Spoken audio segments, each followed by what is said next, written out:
Hello friends, ఈ టెంపుల్లోకి వెళ్ళి ఈ టెంపుల్ హిస్టరీ అడిగితే నాకు ఫ్యూజులు పోయేంత రేంజ్లో అక్కడున్న పూజారి గారు ఈ టెంపుల్ గురించి చెప్పారు నాకు. అసలు విషయం ఏంటంటే, మేము కైలాసగిరి హిల్స్ అనే ఒక టెంపుల్కి వెళ్దామని చెప్పేసి వెళ్తూ ఉంటే దారి మధ్యలో ఈ భీమలింగేశ్వర స్వామి టెంపుల్ ఒకటి కనిపించింది. అయితే ఇదేదో చూడటానికి బాగుందని చెప్పేసి లోపలికి వెళ్ళిన తర్వాత అక్కడున్న శివుడి విగ్రహాన్ని అంటే శివలింగాన్ని దర్శించుకొని అక్కడ హారతి తీసుకున్న తర్వాత పూజారి గారిని అడిగాం, స్వామి ఈ గుడి యొక్క చరిత్ర ఏంటి అని. అప్పుడు ఆయన చెప్పిన మాటలు విని మా బ్యాచ్ మొత్తానికి ఫ్యూజులు ఎగిరిపోయాయి. ఎందుకంటే ఈ టెంపుల్ ఎన్నేళ్ల క్రితం మొదలుపెట్టారు తెలుసా మీకు? 10,000 ఏళ్ల క్రితం. ఏంటి కామెడీనా, జోకా అనుకుంటున్నారా? లేదండి, ద్వాపర యుగంలో స్టార్ట్ చేసిన టెంపుల్ ఇది. అంటే అప్పట్లో ఇక్కడ ఈ ప్రదేశంలో భీముడు అలాగే తన సహచరులు అంటే తన తోబుట్టువులు ధర్మరాజు, అర్జునుడు, నకులుడు, సహదేవుడు, పంచ పాండవులు మొత్తం ఈ ప్రదేశంలో 5 శివలింగాలను ప్రతిష్ఠించి పూజించారు అని.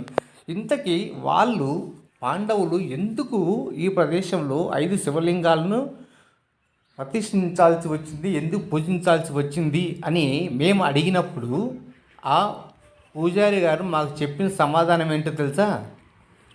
భీముడు బకాసురుని అక్కడ ఎదురుగా కనిపిస్తుంది కదా ఒక కొండ, ఆ కొండపైన వధించి కొండ గుహలేకి పోకుండా ఒక రాయిని అడ్డం పెట్టాడు. ఆ బకాసురుడు శివభక్తుడు అవటం వలన, దానితోడు బ్రాహ్మణుడు అవటం వలన ఆ పాపము తొలగించుకోవటానికి పాండవులందరూ కలిసి ఈ ప్రదేశంలో ఇక్కడ 5 శివలింగాలను ప్రతిష్ఠించి ఆ శివలింగాలకు పూజలు చేశారు అని చెప్పారు. నా జీవితంలో నేను ఇలాంటి ఒక ద్వాపర యుగానికి సంబంధించిన ఒక గుడిని చూడటం ఇదే మొదటిసారి. అందుకే నేను చాలా ఆశ్చర్యానికి గురి అయిపోయాను. ఇక్కడ చూసినట్లయితే ఈ టెంపుల్లో 5 శివలింగాలు ఉంటాయి. ఒక్కొక్క పాండవ వీరుడు ఎవరైతే ఈ శివలింగాన్ని ప్రతిష్ఠించారో వారి పేరు మీద పైన ఉంటుంది పేరు, కింద వాళ్ళు ప్రతిష్ఠించిన విగ్రహాలు ఉంటాయి, అదే శివలింగాలు ఉంటాయి. అలాగే పూజారి గారు చెప్పిన ఆ మాటలు విన్న తర్వాత కటిక్కిన నా బుర్రలోకి ఒక ఆలోచన వచ్చింది. అదేంటంటే, భీముడు బకాసుని ఎలా చంపాడు అనే విషయం మనము చిన్నప్పుడు పాఠ్యపుస్తకాల్లో చదువుతూ వింటూ తెలుసుకుంటూ పెరిగాం.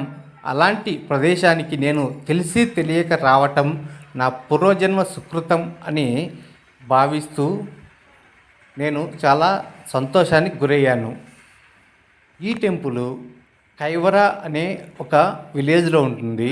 దీని గురించి మీకు ఏదైనా సరే సందేహం ఉన్నట్లయితే నాకు ఈ వీడియో కింద కామెంట్ చేయండి. ఇప్పటి వరకు నా ఛానల్ ఎవరైనా సబ్స్క్రైబ్ చేయకపోతే ప్లీజ్ సబ్స్క్రైబ్ మై ఛానల్.